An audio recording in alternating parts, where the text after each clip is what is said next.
I just got back from the gym, and while I was gone, I got a question in one of my previous YouTube videos. And I gave the guy an answer already in the comment section, but I wanted to go in depth in this because this is a question that I hear quite a bit, actually. Okay, hey man, great video, great content once again. I'm happy you're posting videos again. I've been following you for a while, and I've been on a keto diet for the past 5 to 6 months now. Despite the fact that I feel great, my workouts have suffered, and I am not being able to put on muscle mass.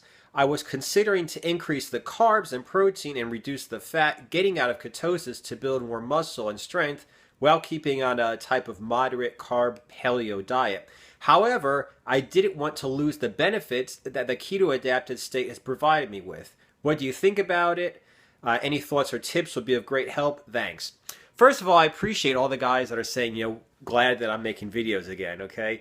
And I do have big plans for 2017, so I'm going to be putting out a lot of content very regularly.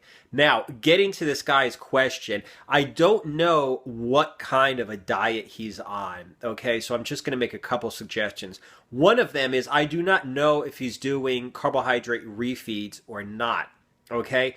The way Garanda had the original steak and eggs diet, you would either have a small carbohydrate meal every 3 or 4 days, or once a week you'd have a day of carbohydrates, okay? And that's what I would do when I was on the actual steak and eggs diet. I would go Sunday through Friday, I would just eat steak and eggs all day. And then Saturdays, I would carb up.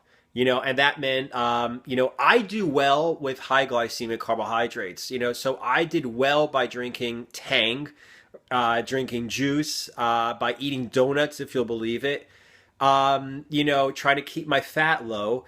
And, what you'll do is, you'll force a whole lot of glycogen into your muscles in that one day, but you won't really get out of ketosis. Then Sunday, you may have a carb hangover. And by Monday, you'll be feeling fine again, but your muscles will have a little bit of glycogen, okay? So that's one way to do it. And, if you look at some of the old timers, like Rick Drayson on YouTube, he trained with Arnold and all the guys back in the 70s, and he'll tell you they were eating, cottage cheese, meat, and eggs all week, and then one day a week, they would just have what he called the junk day. And, they'd fill up all of their muscles with glycogen. He said they would do it usually on a Sunday, and then Monday, Tuesday, Wednesday, you had great workouts. Your muscles were pumped with glycogen. That is one way to do it. Interestingly enough, that was, like I said, Garanda's thing from like the 70s and the 80s. In the mid-90s, okay, there was a problem with professional wrestling, okay? They were having a problem with drug use. And of course, to make everybody happy, they had to go ahead and do drug testing. And the person that they got in, the doctor they got in to take care of their drug testing, also came up with a program that supposedly would allow you to use your diet to replace steroids. You'd get steroid-like effects by just, changing your diet around. And it was Mario Di Pasquale, and what he came up with is called the anabolic diet, okay?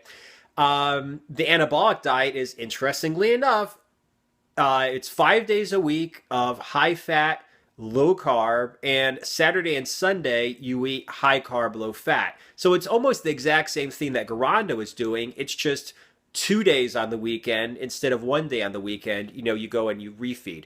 And like I said, it's very interesting to note that the anabolic diet was called the anabolic diet. It was specifically developed as a way to get steroid-like effects by changing your body's metabolism, your body's hormones, by manipulating fat and carb intake.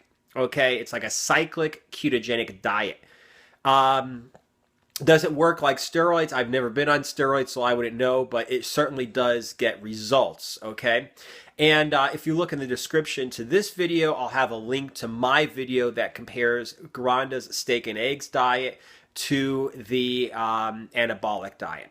Now, that's one thing if you are not doing refeeds. I personally do not like carbohydrates anymore. I personally do not do refeeds anymore. So I am going to give you another another solution, a possible solution that might help, that deals with the problem without using any carbohydrates at all. Okay, you don't have cheat days, you don't have refeed days, and what you do is you increase your caloric intake to about 20 calories per pound of lean mass.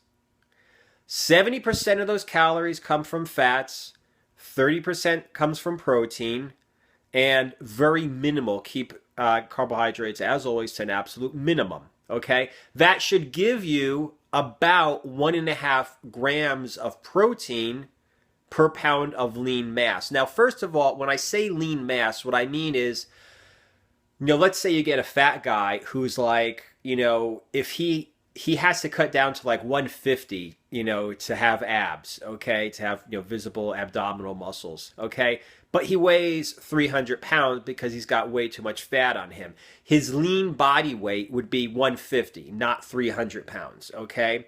So he would take in 20 calories times 150 pounds, okay? And he would take in 1.5 grams of protein for his 150, not his 300 pounds, okay? Now, the important thing about this is you increase your testosterone by raising your calories. You increase your testosterone by raising your fat.